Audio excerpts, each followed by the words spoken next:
군대에서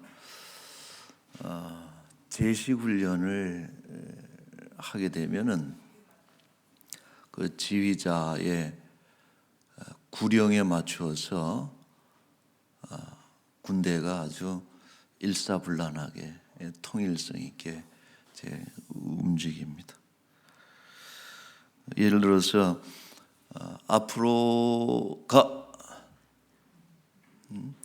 열중 쉬어 받들어 총 어떻게 군대도 안 가면 어떻게 하죠? 근데 이게 구령인데 그 앞에 나오는 말을 예령이라 그래요. 예령. 앞으로 이게 이제 예령이죠. 그래서 어떤 동작을 할 것인지 미리 준비시키는 그런 것이 예령이고, 이제 쉬어 이런 것을 동령이라 이렇게 이름합니다. 자, 이 예령이 정확해야 그 동작이 분명해져요. 물론 가는 게 중요하고 쉬고 또 경례하고 이런 것이 중요하지만은 그 앞에 예령이 분명해야지 정확하게 절도 있게 또 통일된 그런 행동이 나올 수가 있습니다. 그러므로 이 정확한 그 예령을 주는 것이 지휘자의 아주 중요한 역할이고, 동시에 군인들은 어떤 예령이 떨어지는가 하고서 잘 집중을 해야 또 적절한 일치된 행동을 할 수가 있습니다. 하나님께서는 행동하시기 전에 항상 예령을 거시는 분이 하나님의 그 방식입니다. 바로 시작하시는 법이 없고 반드시 어떤 일을 하실 것인지에 대해서 선지자들에게 미리 알려주시고, 그 선지자가 예령과 같이 그렇게 전함으로 인해서 이스라엘 백성들이 그것을 준비하도록 하는 것이 그 하나님의 방식입니다. 메시아의 오심도 마찬가지입니다. 메시아가 오실 것이다, 또 예수님이 오실 것이다 하는 것에 대해서 구약 성경은 수없이 그 예령을 바라죠. 어떻게 보면은 구약 성경 자체가 그 예수님의 오심에 대한 예령과도 같다. 구약의 매우 중요한 그 주제가 메시아가 오신다 하는 그런 것이죠. 자, 그런데 그 중에서도 이 선지자들 중에서도 또 이런 예언 가운데서도 가장 그 분명하고 임박한 예령을 외친 분이 바로 세례 요한이다, 이렇게 말할 수 있습니다. 마가는 예수 그리스도의 복음, 우리가 지난주에 살펴봤습니다만은 이 복음, 예수 그리스도의 복음, 그죠?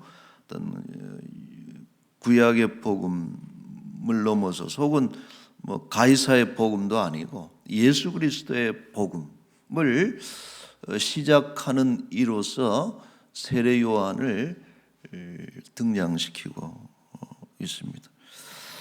요한은 어떤 사람인지에 대해서 먼저 예언서를 인용을 하고 있습니다. 2절, 3절에 보면은 선지자 이사야의 글에 내가 내 사자를 내 앞에 보내노니 그가 내 길을 준비하리라. 요한이 어떤 사람이냐?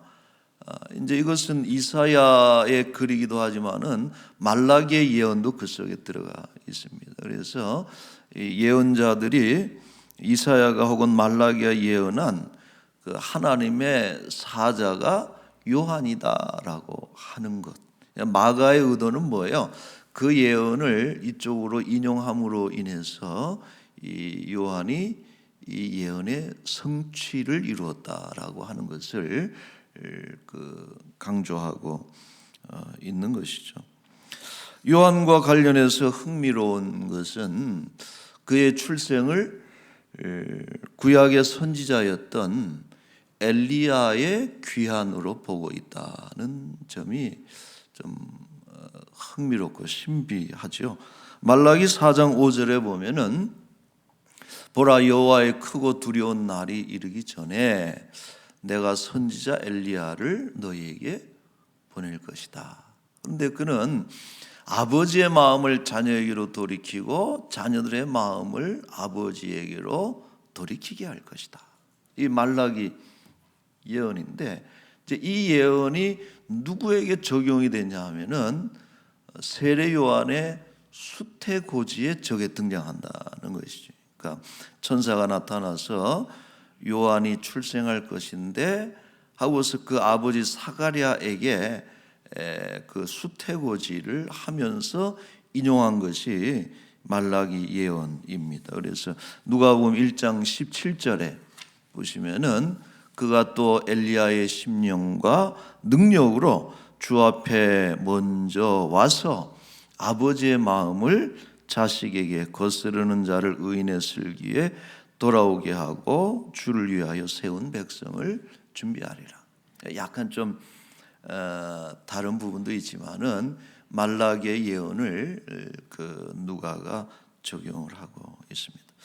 자, 그리고 더 결정적인 것은 예수님께서도 요한을 소개하시기를 마태복음 11장 14절에 만일 너희가 즐겨 받을진대 오리라 한 엘리야가 곧 이 사람이니라. 그래서 하나같이 이 신약 성경은 복음서는 예수님은 세례 요한은 엘리야의 귀환이다. 우리가 그 구약 성경에 죽지 않고 승천한 인물, 에녹도 이제 그렇게 등장합니다만 신비한 인물이지 않습니까? 유대인들에게 있어서 엘리야는 어찌 보면 최고의 선지자입니다. 그래서 율법을 대표한다 그러면 우리가 모세를 꼽지만은 변화산에서 모세가 나타나고 이 예언서를 대표하는 선지자의 대표로 엘리야를 꼽을 정도로 엘리야는 특별한 의미를 지닌 선지자입니다. 자, 그런데 이 엘리야가 죽지 않고 승천했는데 이제 다시 돌아온 것이 세례 요한이다라고 하는 것은 좀 신비롭고 좀 특별한 내용이긴 합니다만 그런 신비 여부를 떠나서 뭘 말해주고 있는 거 하니 요한의 특별한 위치를 강조하는 것입니다. 요한은 어떤 분이냐? 선지자들 중에서 가장 특별하고 어떻게 보면은 그 선지자의 완결판이 요한이다. 이렇게 말해도 무방하다라고 하는 것이죠. 그 이유가 뭐냐 하면 메시아의 실체를 본 유일한 선지자가 요한이기 때문에 그렇다. 그 이전에는 희미하게. 여러분 이사야 선지자 같은 경우만 해도 상당히 근접한 예언을 합니다. 예수님 오시기 한 700년, 800년 전에 예언된 내용이지만은 한 아기의 출생에 대해서. 근데 이 아기가 기묘라 모사라 전능하신 하나님, 그죠? 지존하신 아버지 이런 예언을 하잖아요. 그리고 임마누엘이란 말이에요. 그러니까 매우 그 800년 전에 행해진 예언이지만은 예수님에 대해서 너무나 참 선명한 그런 예언을 하고 있는 것이 이사야인데 그럼에도 불구하고 요한이 최고로 우리가 꼽는 것은 뭐예요? 요한은 실체, 그 메시아의 실체를 본 인물이 요한이다라고. 단순히 희미하게 그림자로 있는 것이 아니고 예수님의 실체를 두고 증거했다. 메시아가 오실 것이다 라고 하는 것이 아니라 이분이 바로 그 메시아다라고 분명하게 증거를 한 것이죠. 자, 후일 예수님께서 그래서 요한에 대해서 높이 평가하는 이유가 뭡니까? 마태복음 11장 11절 말씀에 여자가 낳은 자 중에 세례 요한보다 큰 이가 일어남이 없다. 요한을 그 최고로 예수님도 꼽고 있습니다. 자, 그렇다면 요한은 예수님의 오심을 구체적으로 이사야 예언과 같이 주의 길을 준비한다 그랬는데 어떻게 어떤 방식으로 예수님의 그 오심을 준비했는가? 요한은 요단강에서 사람들에게 세례를 베풀죠. 그래서 우리가 세례 요한이라 존 더 베프티스트라 요한에게는 항상 이 세례라고 하는 단어를 같이 이렇게 붙이고 있습니다. 그래서 요단강에서 세례를 베풀었는데 그 이전에도 세례라는 형식이 있었어요. 뭐 유대인들에게도 있었고 혹은 뭐 다른 어떤 이방인들에게도 세례라는 것이 있었는데 이 세례 요한의 세례는 4절 말씀에 보시면은 죄 사함을 받게 하는 회개의 세례다. 왜 그런 거 아니? 요한이 세례를 베풀면서 회개를 촉구했다. 당시 그 이스라엘 사회, 유대 사회의 죄악에 대해서, 타락상에 대해서 아주 신랄하게 책망을 하고 비판을 하면서 회개해야 된다. 돌이켜야 된다. 이 돌이키게 한다는 것이 이제 그런 것일 수 있는데, 근데 이것은 단순히 어떤 일반 민중들이 아니고 특별히 권력자들이라든지 종교적 지도자들도 예외가 되지 않았다는 것이죠. 한 가지 우리가 예를 들면은 마태복음 3장 7절에 보시면은 바리새인들, 사두개인들, 종교 지도자들 아닙니까? 그들이 다가오는 것을 보고서 말하기를 독사의 자식들, 아주 그냥 뱀의 자식들아 그러고서 욕을 해버리죠. 누가 너희를 가르쳐 임박한 진노를 피하라고 하느냐. 너희가 깨끗해 보여도 속에는 시체가 썩는 냄새가 나고 말이에요. 독사의 자식들. 회개에 합당한 열매를 맺으라 그렇게 이야기를 했고 9절에는 아주 더 통렬합니다. 속으로 너희들이 아브라함이 우리 조상이라고 그거 얘기하지 말아라. 혈통주의.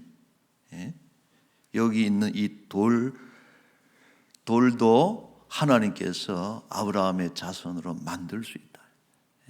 그게 뭐 대단한 거라. 여러분 이것이 당시 그 종교 지도자들에게 이런 것을 아주 가감없이 책망을 하죠. 자, 그리고 당시에 그 왕이었던 헤롯 왕의 불륜에 대해서도, 왕의 불륜, 제수 씨를 취한 것에 대해서 다 쉬쉬하고 그러는데 세례요한이 아주 공개적으로 헤롯 왕에 대해서 지적을 해요. 자, 그러니까 이 세례 요한의 역할이 뭡니까? 존재가 당시 권력자들에게는 정말 눈의 가시처럼 미울 수밖에 없어요. 저거 어떻게 좀 제거해야 되겠는데, 그러나 그러지 못한 이유가 뭐예요? 반면 이 민중들에게서는 아주 최고의 인기, 아주 사이다 발언을 그렇게 하니까 이 요한의 인기가 너무 이렇게 강하다 보니까 이 권력자들이 요한을 함부로 처리할 수가 없습니다. 자, 유대인들은 이 민심은 뭐라고 호응을 했는가 하니 이 요한이야말로 400년 만에 등장한 하나님의 선지자다. 하나님의 말씀이 끊어졌어. 하나님께서 침묵하신 시간이 400년이 흘렀다라고 하는 것인데 이 요한이 나옴으로 인해서 그 끊어진 하나님의 말씀이 다시 재개됐다는 거죠. 마태복음 21장 26절에 이런 말씀이 있죠. 모든 사람이 요한을 선지자로 여겼다 그랬어요. 자, 자연스레 요한을 따르는 사람들이 생겨났고 일종의 팬덤을 형성하게 됩니다. 그러니까 당시는 그 바리새파와 사두개파가 주류였죠. 주도적인 그런 분파였는데 이 세례 요한을 중심으로 해가지고 그 제자들과 따르는 이들과 팬들이 막 생겨나면서 오히려 그 어떤 그 사회에 매우 중요한 분파가 되어버리는 이런 인기를 요한이 누리게 되는 것이죠. 자, 이처럼 이 요한이 인기의 절정에 올랐을 때 요한은 자기를 내세운 것이 아니고 그때 예수님을 전면에 소개하였다. 어떻게 합니까? 7절 말씀에 보시면은 그가 전파하여 이르되 나보다 능력 많으신 이가 내 뒤에 오시라니 나는 굽혀 그의 신발끈을 풀기도 감당하지 못하겠노라. 여러분, 신발끈을 이렇게 풀고 메고 하는 것은 종이 하는 일이거든. 외출했다가 들어오면 종이 빨리 뛰어가가지고 신발끈 풀고 종이 하는 일. 근데 지금 세례 요한이 그렇게 자기를 그렇게 처신하고 있는 거예요. 나보다 내 뒤에 오는 이는 나보다 더 능력이 많으신 분인데 나는 그의 종로로 타기에도 부족한 사람이다 라고. 나는 물로 세례를 주지만은 그것은 상징일 뿐이고 의식일 뿐이지만은 내 뒤에 오시는 분은 성령으로 세례를 베푸시는 분이다 라고 예수님을 소개를 했습니다. 여러분, 예수님이 등장하실 때 30살이 되셔서 공생에 등장하셨지만은 아무도 예수님을 아는 사람이 없습니다. 오히려 세례 요한의 등장은 더 이렇게 유명했죠.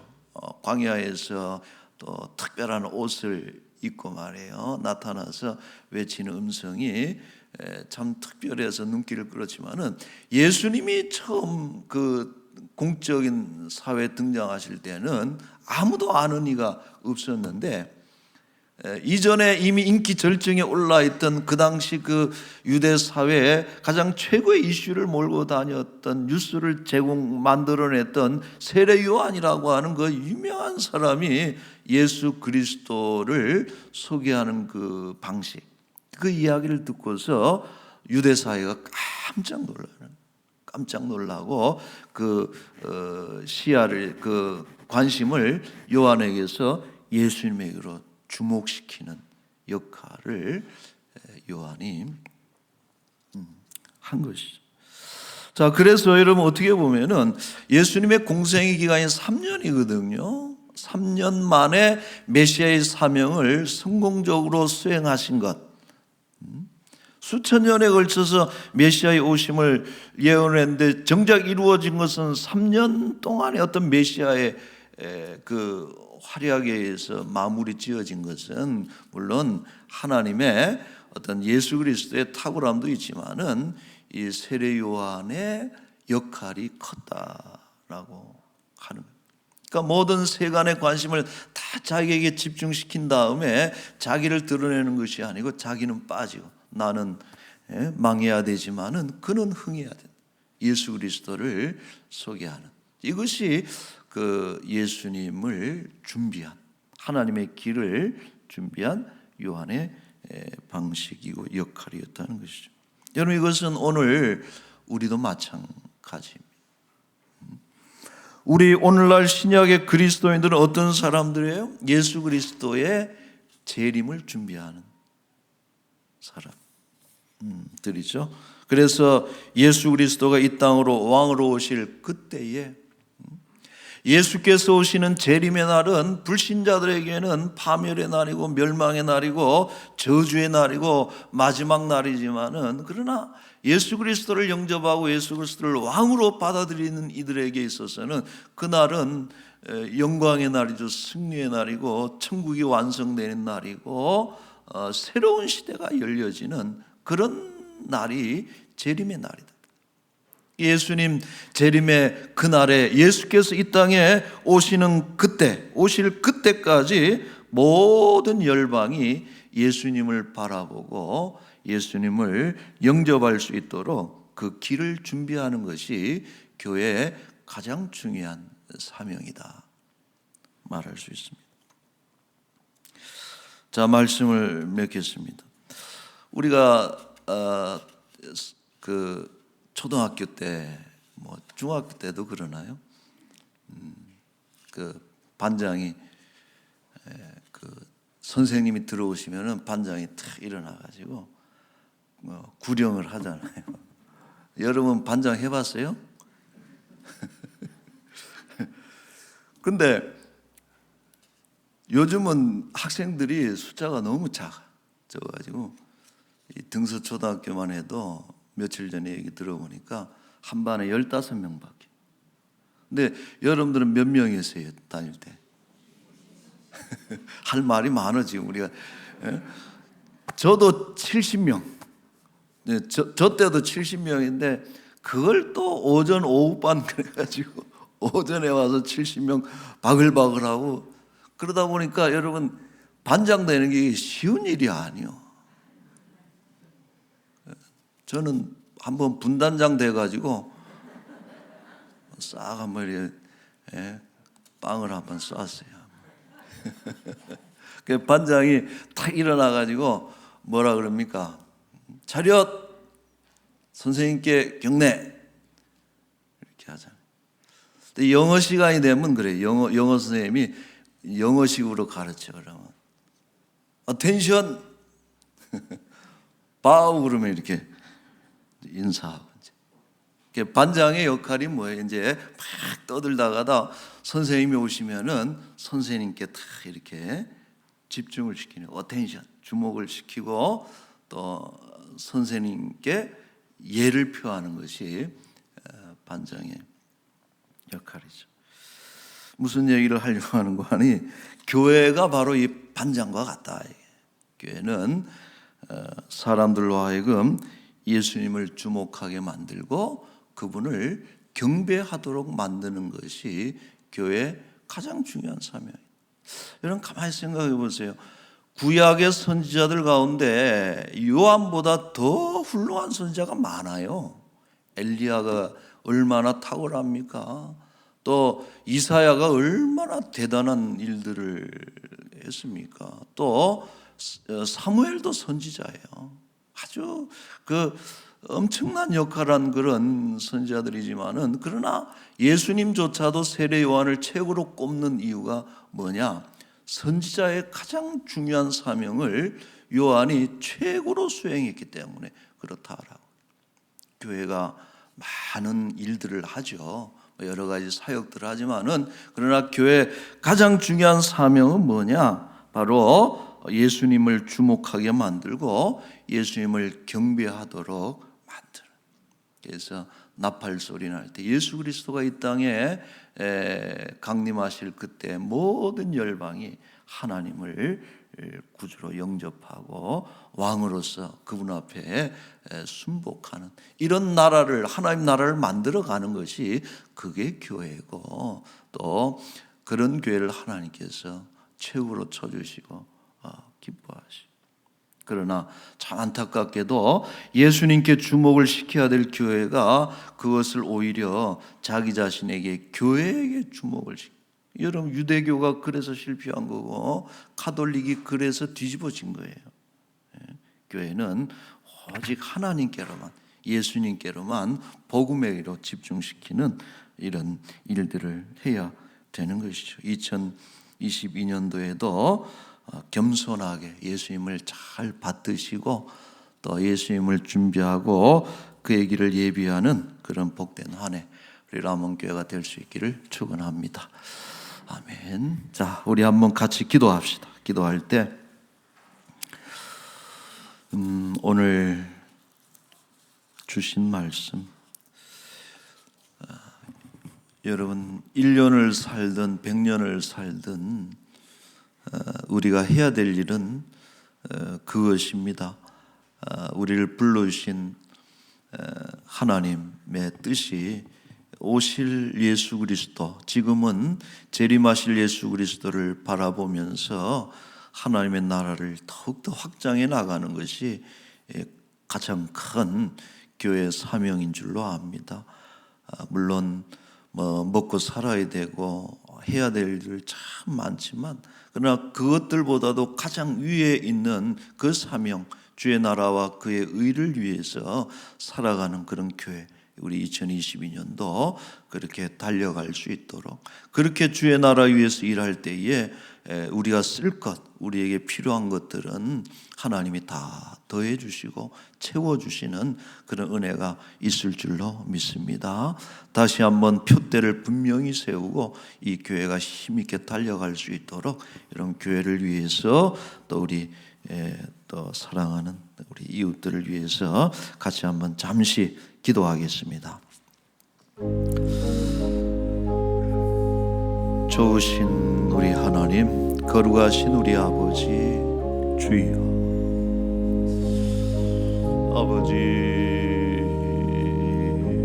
아버지 하나님, 엘리야의 심정으로 또 세례 요한의 심정으로 예수 그리스도, 우리는 이미 예수님을 경험한 사람들이고 또 성경의 구약의 예언이 약속이 이루어진 것을 본 사람들입니다.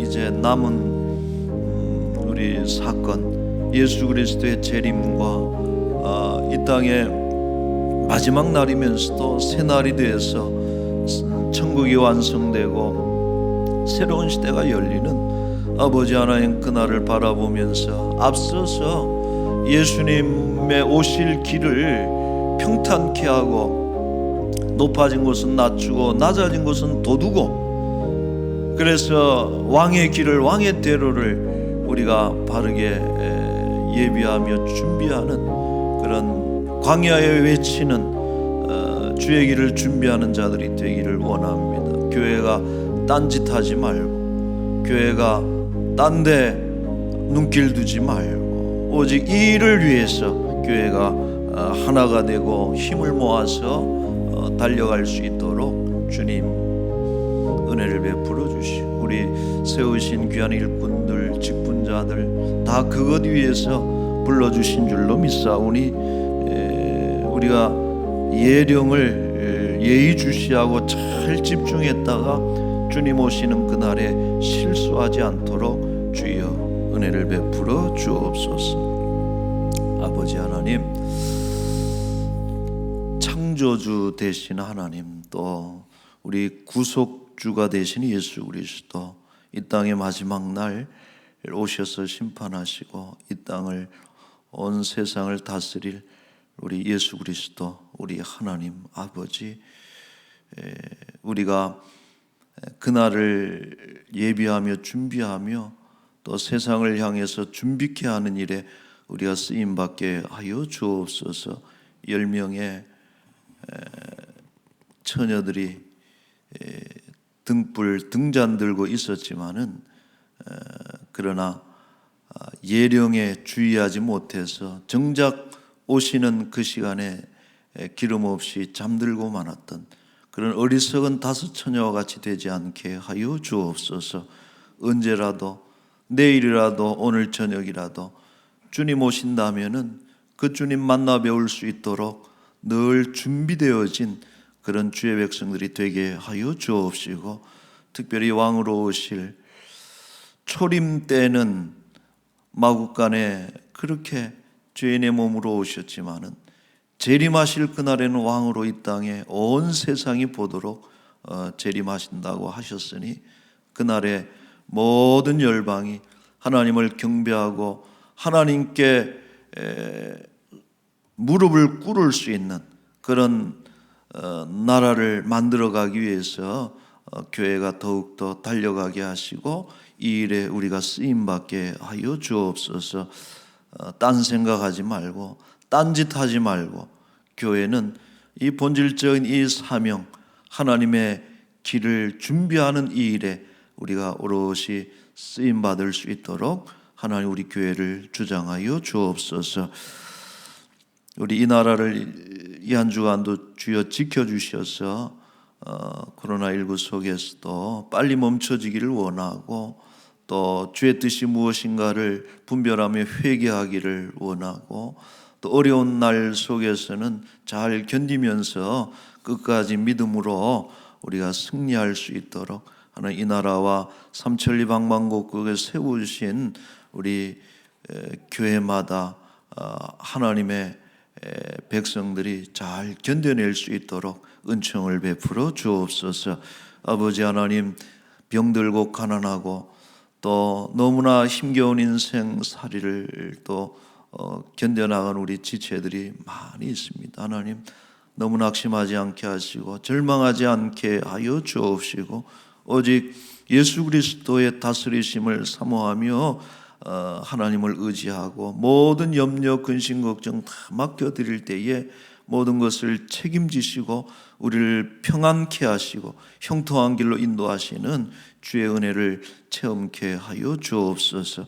하나님, 기도할 것은 우리 사랑하는 우리 자녀들, 부모의 소망이 어디에 있습니까? 오직 우리 아들, 딸, 손자, 손녀, 귀한 자녀, 손들을 위해서 기도할 때에 믿음으로 자라나게 하여 주옵시고, 봄, 여름, 가을, 겨울 때에 맞는 적합한 은혜를 다 만나게 해 주셔서 우리 자녀들의 앞길이 형통하게 열려질 수 있도록 하나님 은총을 베풀어 주옵소서.